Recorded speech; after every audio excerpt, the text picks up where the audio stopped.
back injector is, it really took some getting out. In this little engine, what's giving me the hard time is the top of the pre-combustion chamber.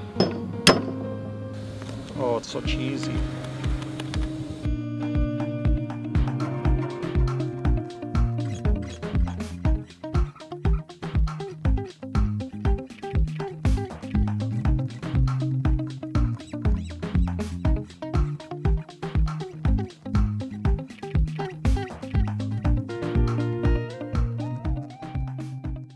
Last episode you saw us sail Mirrool to Townsville to be hauled out for maintenance.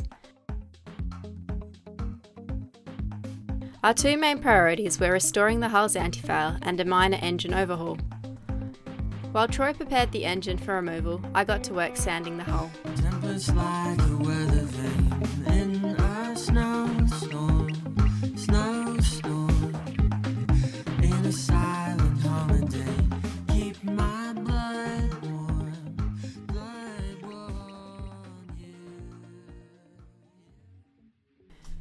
In the process, we began to find evidence of osmosis blistering. There were a number of cases we could see, and we opted to open them up with a wire brush on an angle grinder, working on them until no further fluid was evident. This would give them a chance to dry out until we were ready to repair them.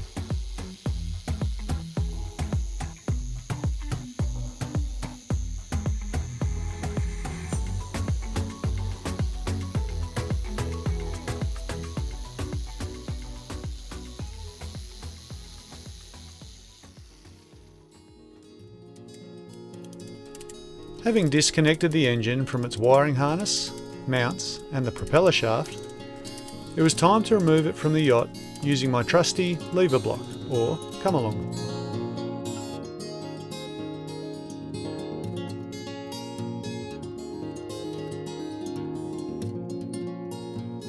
Using the boom as a swing davit and main sheet as a lowering device, I was able to control the engine's descent to a trolley kindly provided by a neighbour. You know what I'd like to do?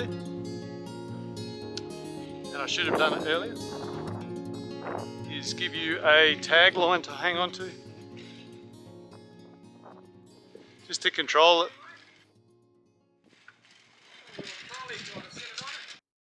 Oh, that's nice of you. We're just going to throw it on a pallet here.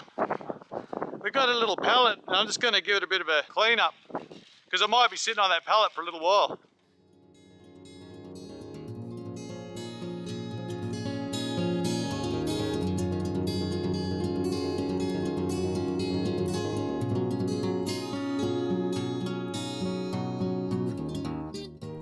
Removing an engine from anything is a great way to meet new people. Here you can see the come along still in the system, providing great control for the last few inches of the lift.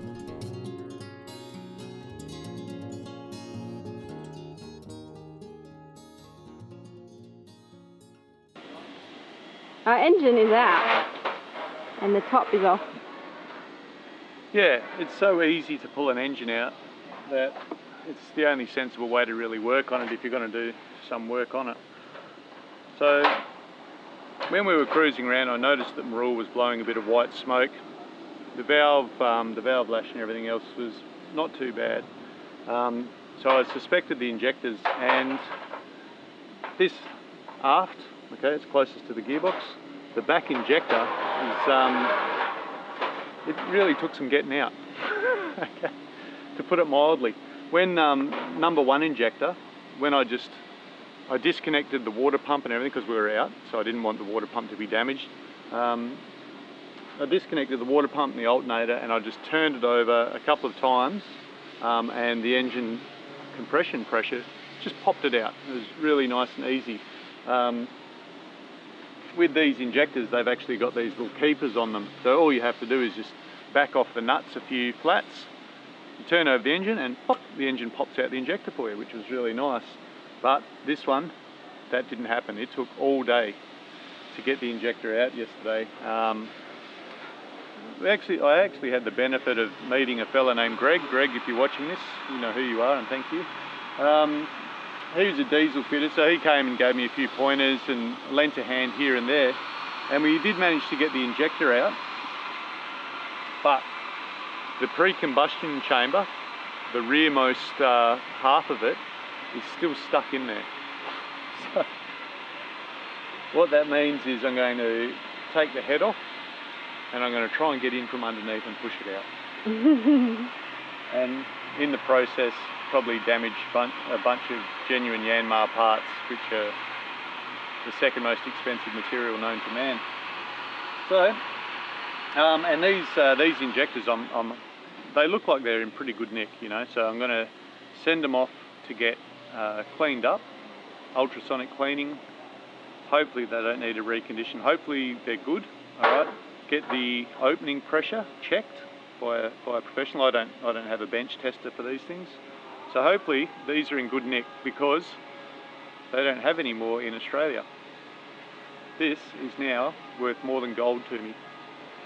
And now I need to take this rocker assembly off. Okay, this pushes the valves up and down, so that needs to come off. All of these push rods need to come out, and that needs to stay together, and then I can just lift that head off. See how easy I said that was going to be? So we're not here to teach you how to take the head off an engine, but you know, you should have a workshop manual for your engine, but definitely some snap lock plastic bags, or you know, paper bags.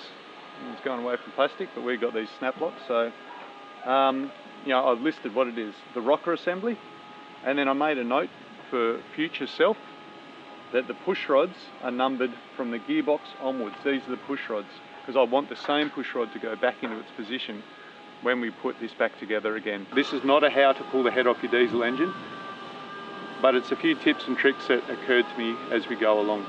And to also show you that it's not that difficult, all right? This is the common theme with all of our sort of how-tos. It's not difficult, it's well within your grasp to tackle it, just with the tools and the information, okay? And when I say the information, workshop manual. All right, so it's off with the rocker. And now, and the reason I have to take this rocker off is because there's bolts here that I have to undo, and I can't. You know, it's got to go.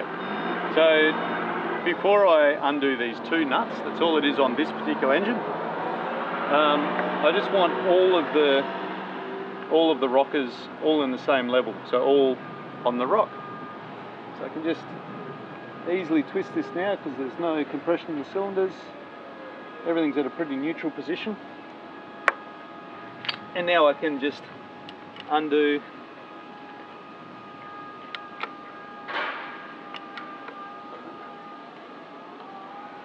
we'll undo it bit by bit so nothing bends.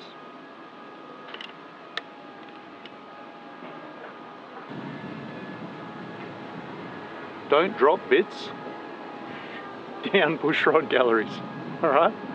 That's a $10,000 tip for you. So really make sure that when you're lifting stuff off above an open engine, you've got, you know, there's no washers, there's no anything that might want to fall down there. Oh, look at that, a washer. All right, and just pretend that this is like your newborn baby. Don't drop it. Because look, it'll just fit beautifully down there.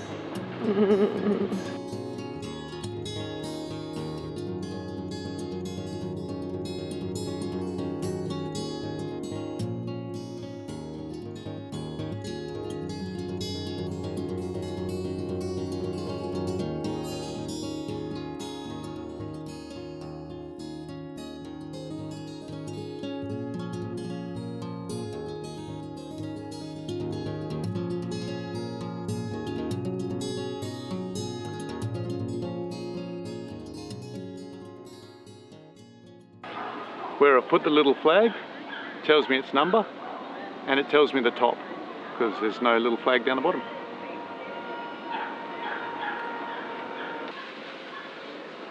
So there's our rocker cover. Yeah.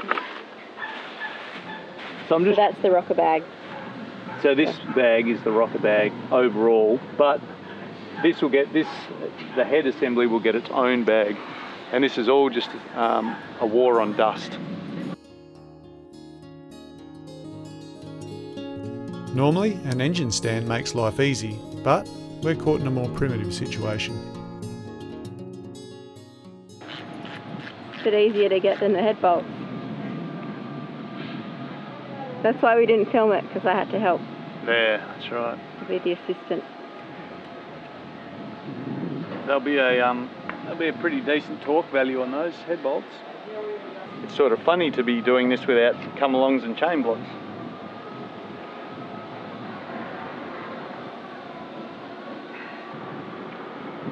I'm actually quite glad that we pulled the head off, because I can see quite a bit of like carbon deposits and stuff that are here on top of the piston, so I'll clean those off. And also there's a few hard bits that if they shot out and stuck between a valve and its seat, it would make a little hot spot and burn out our valves. So this gasket's in pretty good nick. I can't see any signs of anything bad happening in this engine, which is really great. This stuff here, alright, when we were trying to release the injector and also release the combustion chamber, we were using quite a bit of WD-40. WD-40 will burn off, that's fine, but see those solids? You really don't want them getting into your valve seats. Alright, the valves, what's making the engine breathe, they look like little trumpets. They're little cone-shaped valve. They pop out, exhaust gases rush out, or air rushes in. But if a little bit like that gets stuck in that valve and it can't close properly, you'll lose compression, and you'll also get hot gas concentrating there, and you'll burn out your valve, and that can be a little bit more expensive. So the important thing, I guess, is to keep everything clean now. So this is going to have to be covered up.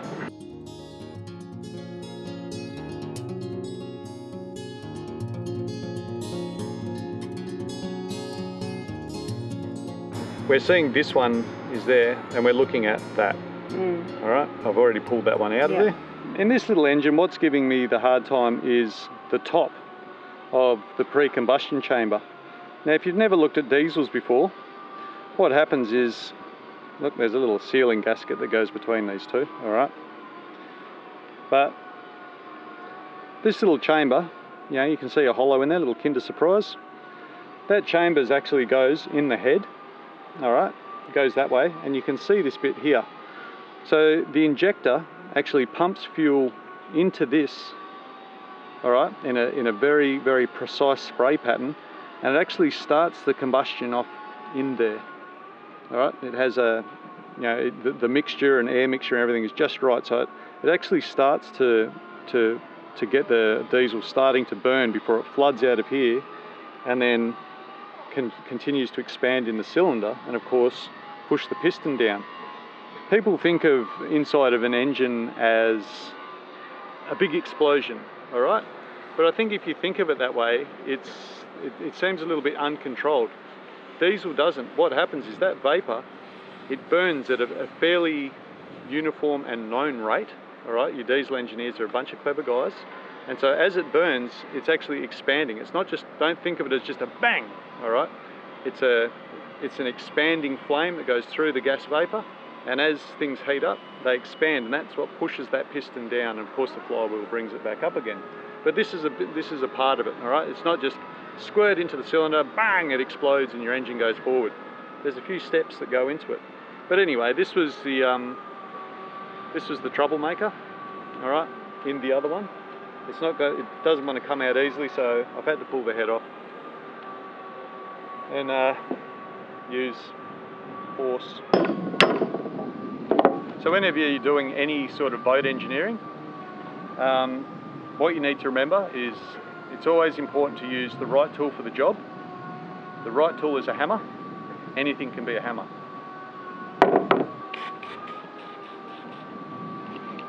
Bit of your favourite penetrating spray. Seem to be missing a socket, Pascal. What have you been doing with my tools?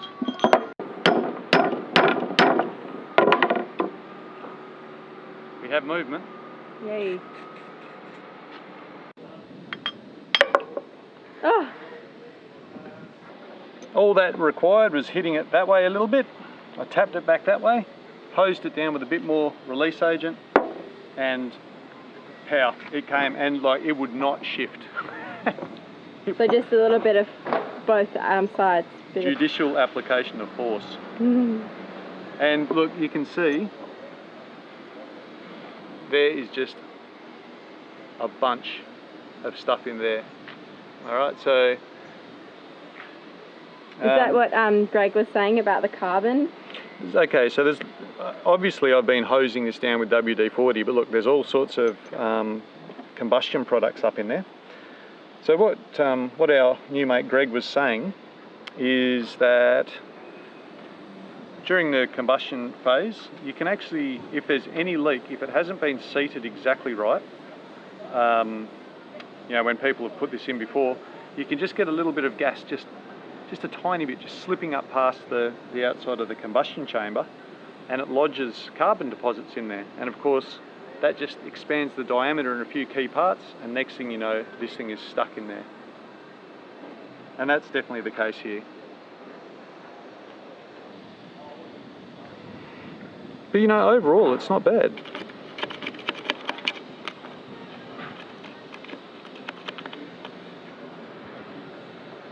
Oh, it's so cheesy. So this engine's a Yanmar 2GM20C, and that means that seawater goes directly through the galleries in the engine itself and cool it down before being injected into the exhaust and going overboard. So as a result, it has anodes in the block and in the head. I found that this one was about 50% gone. It was quite a bit gone, so that's gone, and I'll be replacing that in a second. But the other job that we did was actually get the other one out of the block. It was a 1-inch tapered thread, and it was jammed in there. And if I show you what it looks like, you'll see that where others have failed, we have succeeded. Come and have a look at this plug. So look at that. Right. So that is just, I mean, I've contributed to this, but I saw that it was a hopeless case and just waited till the boat was coming out of the water. But it's just horrible, just horrible. If I want to get a new one of these, it's $78. Pretty wild, isn't it? I guess if I didn't want to pay $78, which I'm sort of reluctant to for that, I could always just get a grinder and reface those flats, or I could, I've got a welder here, is just put another nut on that, couldn't I? And then just weld around it, weld on the inside, and then I'll have a nice new nut. It'll look a bit Frankenstein, but... It's just an anode. Oh, don't say just an anode, that's important, but... Yeah, all we need to be able to do is unscrew it. It doesn't need to be fancy, like it just needs to act as a... That also needs to be drilled out. Maybe just buy it then. What? Yeah. What's your time worth? Not that much. Yeah, my time's probably, I don't know. Would it take you an hour to do it? My time used to be billed out at about that an hour, but not anymore, Pascal. But still, if we're here for another day to do it, then it's $62, isn't it? Yeah. So that's the thing. Thank you for tuning in to this week's episode of Free Range Sailing. If you enjoyed the video, please give it a like, because it really helps to get our videos out to other like-minded people on YouTube. As always, if you'd like to keep track with where we are in real time, there are links to our Instagram and Facebook pages in the description of the video. Here you'll also find some links to books that we recommend as a great addition to any yachty's library. To receive a notification each time a new one of our videos is released, do make sure you subscribe to our channel and hit the bell button on our channel page. If you'd like to become a patron or contribute to the cost of producing these videos via PayPal, then we have also provided links in the description of this video. See you next week!